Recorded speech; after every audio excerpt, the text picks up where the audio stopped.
Well, it's a story so nuts and unlikely it could only happen in something like America's immigration system, where crazy things do happen quite a bit.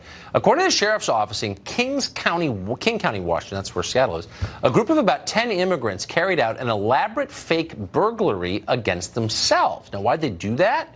Well, one of the many visas that we offer to foreigners is called a non-immigrant visa. It allows a foreigner who's a victim of a crime in the United States to stay in this country for the sake of assisting authorities in solving the crime. Now, since this crime was fake, of course, the hope was that the case would never be closed and they could stay in this country long term, maybe even forever. Jason Rantz has been following this story. He's a Seattle area radio show host, and he joins us tonight. So, Jason, did I describe that correctly? I mean, it's almost like out of a movie, this story. It's insane, and obviously this is a crime that freaked out a whole bunch of people. It happened in SeaTac. It's right outside of Seattle. We don't normally see these kinds of robberies where, in this case, it was alleged that two men in masks, one with a handgun, went into Bob's Burgers and Teriyaki. It's this restaurant. They held people up. They tied people up. They sexually assaulted two of the female victims before getting away. And the story was that some customer wandered in and noticed that this had happened, called 911. And then obviously King County Sheriff's deputies took this incredibly seriously. They had a specific description of the two individuals. They had a car and a license plate.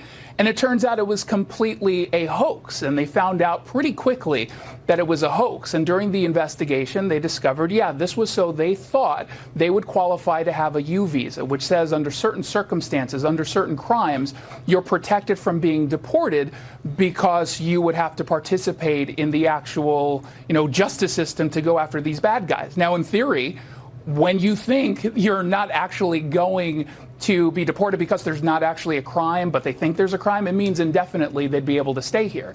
Now, the ironic part about this story is now that they figured it out, right, they haven't yet pressed charges. The expectation is there are going to be some charges.